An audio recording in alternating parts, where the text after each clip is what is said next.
Assalamualaikum warahmatullahi wabarakatuh. Selamat pagi, Ibu dosen dan teman-teman semua. Kami dari kelompok 3 dengan senang hati akan mempresentasikan proyek UAS mata kuliah algoritma pemrograman kami, yaitu aplikasi tabungan sederhana berbasis Python. Di zaman sekarang ini, mengatur uang itu penting sekali, apalagi soal menabung. Tapi, banyak dari kita, terutama teman-teman mahasiswa atau yang baru mulai bekerja, sering kesulitan untuk rajin menabung. Kadang niatnya ada, tapi bingung mau mulai dari mana. Atau aplikasi keuangan yang ada malah terlalu ribet. Akhirnya, rencana nabung jadi buyar deh di tengah jalan. Masalah inilah yang menginspirasi kami untuk membuat proyek ini. Kami berpikir, bagaimana ya caranya agar kita bisa menabung dengan gampang? Bisa memisahkan uang untuk kebutuhan mendesak, keinginan tertentu, atau buat masa depan, tanpa harus pusing dengan banyak fitur yang tidak diperlukan. Kami percaya solusinya adalah aplikasi yang mudah dipakai dan tidak bikin pusing. Nah, inilah peran aplikasi tabungan sederhana kami. Untuk menjawab masalah tadi, kami merancang aplikasi tabungan sederhana. Tujuannya jelas, menyediakan alat yang gampang dipakai untuk mencatat, melihat, dan mengatur tabungan kalian. Kami fokus pada fungsi dasar menabung saja, tanpa tambahan fungsi lain yang membuat pengguna bingung. Jadi, bagaimana kami membuatnya? Kami memakai bahasa pemrograman Python. Di dalam kode kami, ada beberapa bagian penting yang menjalankan aplikasi ini. Kami menggunakan modul JSON untuk menyimpan data tabungan kalian secara otomatis di file bernama tabungan.json. Jadi, data kalian aman, tidak akan hilang ketika aplikasi tersebut ditutup. Modul OS membantu kami mengecek apakah file itu sudah ada atau belum. Bagian utama program kami ada di fungsi main yang mengatur semua menu dan alur aplikasi. Berikut program yang kami rancang. Jadi yang pertama ada import JSON dan import OS. Import JSON berfungsi untuk mengelola data dan menyimpan data dalam file .json. Dan import OS berfungsi untuk mengecek apakah file sudah ada atau belum menggunakan os.path.access. Lalu ada file underscore tabungan. Variabel ini berfungsi sebagai tempat penyimpanan data. Lalu ada load underscore data. Fungsi dari load underscore data ini yaitu untuk mengambil data dari file underscore tabungan yang tadi. Ketika filenya ada, maka akan ditampilkan data dari transaksi sebelumnya. Dan ketika tidak ada file di dalamnya, maka akan dibuat data awal dengan ketiga kategori yang bernilai 0. Lalu, save underscore data. Ini berfungsi untuk menyimpan data ke tabungan .json atau yang sama dengan file underscore tabungan.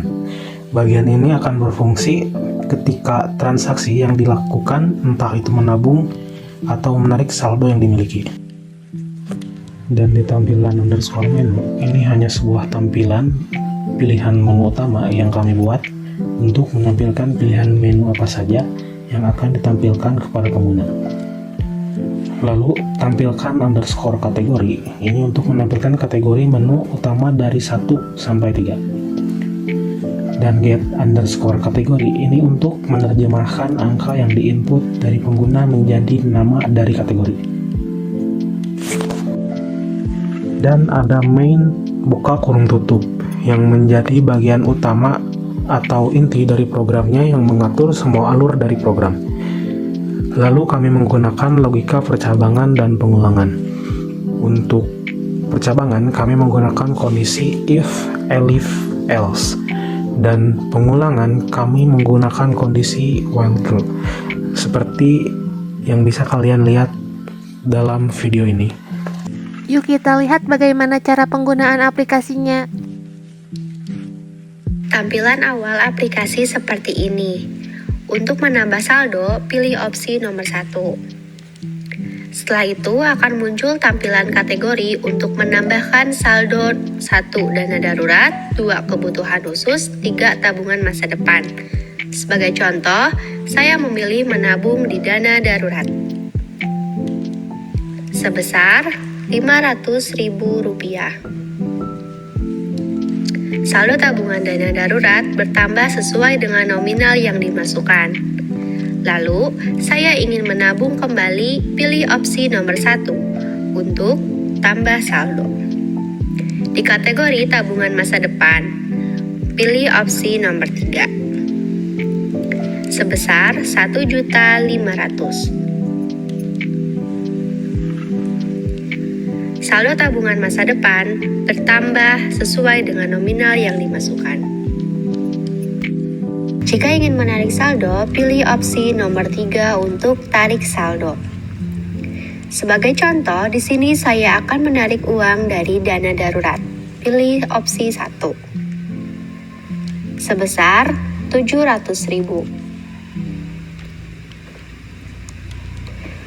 Nah, karena saldo yang kita punya di dana darurat sebesar Rp500.000, ketika kita ingin mengambil Rp700.000, aplikasi akan memberitahu bahwa saldo tidak cukup. Maka, kita harus menarik uang sesuai dengan saldo yang kita punya. Saya akan menarik sebesar Rp300.000. Saldo berhasil ditarik sesuai dengan nominal yang ditarik. Jika ingin mengecek saldo, kita pilih opsi nomor 2 untuk cek saldo. Kemudian, kita akan diberi tampilan hasil saldo saat ini pada masing-masing kategori. Saldo di dana darurat sebesar Rp200.000, saldo di kebutuhan khusus sebesar 0, saldo di tabungan masa depan sebesar Rp1.500.000. Terakhir, setelah selesai memakai aplikasi, kita bisa pilih opsi nomor 4 untuk selesai. Sangat sederhana dan membantu sekali ya teman-teman, dan tentunya sangat mudah untuk digunakan. Selamat mencoba! Lalu, apa saja sih manfaat aplikasi ini bagi kalian? Pertama, aplikasi ini mendorong kita untuk lebih rajin menabung. Dengan mudahnya mencatat dan memantau, kita jadi lebih semangat untuk rajin menyisihkan uang. Kedua, ini mempermudah kita melihat catatan keuangan, sehingga kita tahu persis berapa uang yang ada di setiap kategori tabungan. Ketiga, aplikasi ini membantu dalam merencanakan keuangan, terutama untuk mencapai tujuan tabungan jangka panjang seperti dana darurat atau impian masa depan. Lalu, apa saja sih manfaat untuk kelompok kami? Proyek ini sangat bermanfaat. Kami bisa mempraktikkan langsung ilmu algoritma pemrograman Python yang sudah kami pelajari. Kami juga terampil dalam mencari solusi masalah dan memperbaiki kesalahan dalam kode. Proyek ini juga melatih kerja sama tim, terutama saat dalam mencari solusi masalah. Sebagai penutup, semoga aplikasi tabungan sederhana ini berguna dalam kehidupan sehari-hari. Kami berharap aplikasi ini bisa sungguh membantu masyarakat untuk lebih disiplin menabung dan meraih keamanan finansial di masa depan. Terima kasih atas perhatiannya. Mohon maaf bila masih banyak kekurangan. Wassalamualaikum warahmatullahi wabarakatuh.